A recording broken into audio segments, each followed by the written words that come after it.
வணக்கம் நண்பர்களே. AL chemistry எக்ஸாம்ல பீரியாடிக் டேபிள் ஒரு பெரிய தலைவலியா இருக்கா? கவலை விடுங்க. இன்னைக்கு நாம அது ஒரு சார்ட்டா பார்க்காம ஒரு சீக்ரெட் கோட் மாதிரி எப்படி உடைக்கிறதுன்னு கத்துக்க போறோம். வாங்க ஆரம்பிக்கலாம். நீங்க என்னைக்காவது யோசிச்சிருக்கீங்களா ஏன் இந்த பீரியாடிக் டேபிளை இப்படித்தான் அமைச்சிருக்காங்கன்னு? இதுக்கு பின்னாடி ஒரு லாஜிக் இருக்கு.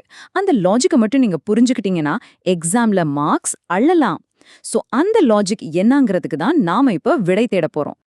சரி, நம்மளோட பிளான் இதுதான். முதல்ல இந்த டேபிள ஒரு மேப் மாதிரி பாப்போம். அப்புறம் அதோட அமைப்பு, அதாவது அட்ரஸ் சிஸ்டம் எப்படி வேலை செய்யுதுன்னு பாப்போம். அதுக்கப்புறம் அதோட விதிகள், சைஸ், எனர்ஜின்னு சில விஷயங்கள். கடைசியா எக்ஸாம்ல ஜெயிக்கிறதுக்கான சில super tips. Simple. Okay, let's start. நம்மளோட முதல் பகுதி தி மேப் ஆஃப் எலிமெண்ட்ஸ், அதாவது தனிமங்களோட வரைபடம். ஆமா, நீங்க பார்த்துட்டு இருக்கிறது வெறும் ஒரு டேபிள் இல்ல, அது ஒரு பவர்ஃபுல் மேப். தயவு செஞ்சு இத மனப்பாடம் பண்ணணும்னு நினைக்காதீங்க. இத ஒரு பக்காவா ஆர்கனைஸ் பண்ணுன ஒரு மேப் மாதிரி யோசிங்க. ஒவ்வொரு எலிமெண்ட்டுக்கும் ஒரு அட்ரஸ் இருக்கு. அந்த அட்ரஸ வச்சே அதோட எல்லா சீக்ரெட்ஸையும் நம்ம கண்டுபிடிச்சிடலாம். ஒரு மேப்ல வழி கண்டுபிடிக்கணும்னா அதோட தெரு, ஏரியா இதெல்லாம் தெரியணும் இல்லையா? அதே மாதிரி தான் இங்கேயும். பீரியாடிக் டேபிளோட அட்ரஸ் சிஸ்டம்த, அதாவது பீரியட்ஸ், குரூப்ஸ், பிளாக்ஸ பத்தி இப்போ தெளிவா பார்க்கலாம். இந்த டேபிளோட அமைப்பு ரொம்ப சிம்பிள். பாருங்க, கிடைமட்டமா போற வரிசைகளை நம்ம பீரியட்ஸ்னு சொல்றோம். மொத்தம் 7 பீரியட்ஸ் இருக்கு. மேலிருந்து கீழா வர்ற செங்குத்து வரிசைகளை குரூப்ஸ்னு சொல்றோம். மொத்தம் 18 குரூப்ஸ். இதுல ஒரு சூப்பரான விஷயம் என்னன்னா, ஒரே குரூப்ல இருக்கிற எல்லா எலிமெண்ட்ஸ்க்கும் கிட்டத்தட்ட ஒரே மாதிரியான குணங்கள் இருக்கும். இது ரொம்ப முக்கியமான பாயிண்ட். எக்ஸாம்ல திரும்ப திரும்ப கேட்கிற சில முக்கியமான குரூப்ஸ்க்கு ஸ்பெஷல் பேர் இருக்கு. Group 1 alkali metals, group 2 alkaline earth metals, group 17 halogens, அப்புறம் குரூப் 18 நோபல் கேசஸ். இந்த 4 பேரையும் மறக்கவே மறக்காதீங்க. அடுத்து நம்ம பார்க்க போறது பிளாக்ஸ். இத நம்ம மேப்ல இருக்கிற நெய்பர்ஹுட்ஸ் இல்லனா ஏரியாஸ்னு சொல்லலாம். ஒரு எலிமெண்டோட கடைசி எலக்ட்ரான் எந்த சப்ஷெல்குள்ள போகுதோ அதை வச்சுதான் அது எஸ் பிளாக்கா, பி பிளாக்கா, டி பிளாக்கா இல்ல எஃப் பிளாக்கான்னு முடிவு பண்றோம். அவ்வளவுதான் விஷயம்.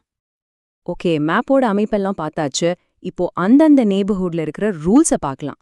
இங்க தான் இந்த டேபிளோட உண்மையான பவர் நமக்கு புரிய ஆரம்பிக்கும். நம்மளோட முதல் rule atomic size. Atomic radius இல்லனா அணுவளவு அப்படின்னா என்ன? ஒரு ஆட்டமோட சென்டர்ல இருக்கிற நியூக்ளியஸ்ல இருந்து அதோட கடைசி எலக்ட்ரான் இருக்கிற தூரம் தான் இது. சிம்பிள். ஆனா இது ரொம்ப முக்கியம். ஏன்னா மத்த எல்லா குணங்களையும் புரிஞ்சுக்கிறதுக்கு இதுதான் பேஸ்.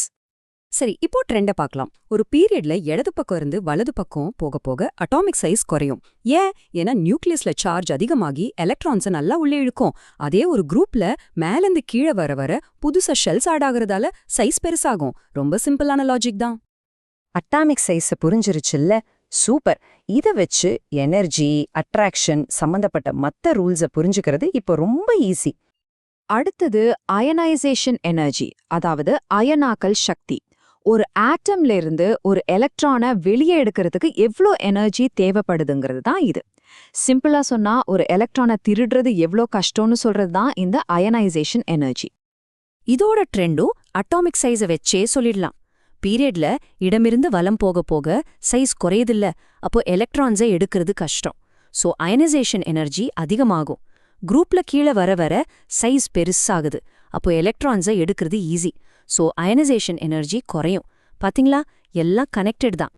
ஆனா இங்க ஒரு சின்ன ட்விஸ்ட் இருக்கு. எக்ஸாம்ல மார்க் எடுக்கணும்னா இந்த விதிவிலக்க கண்டிப்பா தெரிஞ்சுக்கணும். சில எலிமெண்ட்ஸ் எலக்ட்ரான் ஷெல் ஸ்டெபிலிட்டி காரணமா இந்த ரூலை ஃபாலோ பண்ணாது.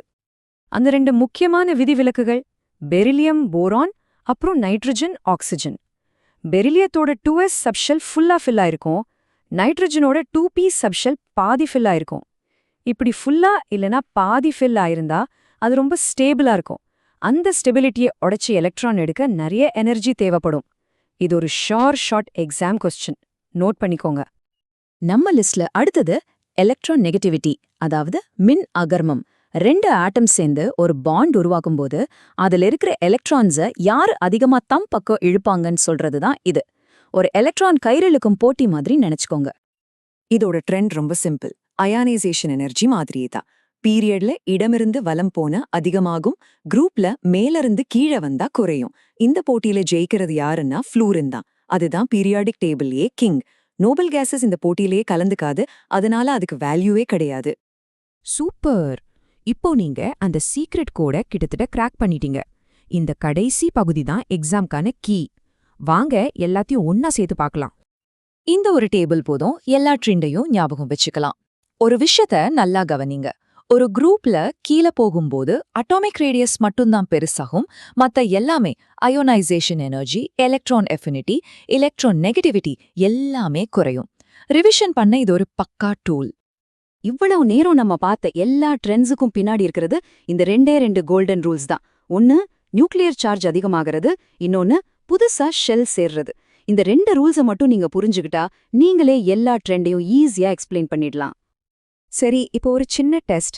நீங்க கத்துக்கிட்டத வச்சு இந்த கேள்விக்கு பதில் சொல்லுங்க பாப்போம். சோடியத்தை விட மெக்னீஷியத்துக்கு ஃபர்ஸ்ட் அயனைசேஷன் எனர்ஜி ஏன் அதிகம்? யோசிங்க, நம்ம கோல்டன் ரூல்ஸை யூஸ் பண்ணுங்க. யோசிச்சிட்டீங்களா? பதில் ரொம்ப சிம்பிள். மெக்னீஷியத்துக்கு சோடியத்தை விட நியூக்ளியர் சார்ஜ் அதிகம். அட்டாமிக் சைஸ் சின்னது, அதனால அதோட எலக்ட்ரான்ஸை ரொம்ப டைட்டா பிடிச்சு வச்சிருக்கோம். சோ அந்த எலக்ட்ரானை எடுக்க நமக்கு அதிக எனர்ஜி தேவைப்படும். பாத்தீங்களா அந்த கோல்டன் ரூல்ஸ் எப்படி இங்க வேலை செய்யுதுன்னு? இப்போ அந்த சீக்ரெட் கோட் உங்க கையில இருக்கு. இனிமே பீரியாடிக் டேபிள்ல ஒரு எலிமெண்டோட அட்ரஸ பார்த்தாலே அதோட கேரக்டர் என்னன்னு உங்களால சொல்ல முடியும். இதை வச்சு வேற என்னென்ன கெமிக்கல் மர்மங்களை உங்களால தீர்க்க முடியும்னு யோசிச்சு பாருங்க. All the best.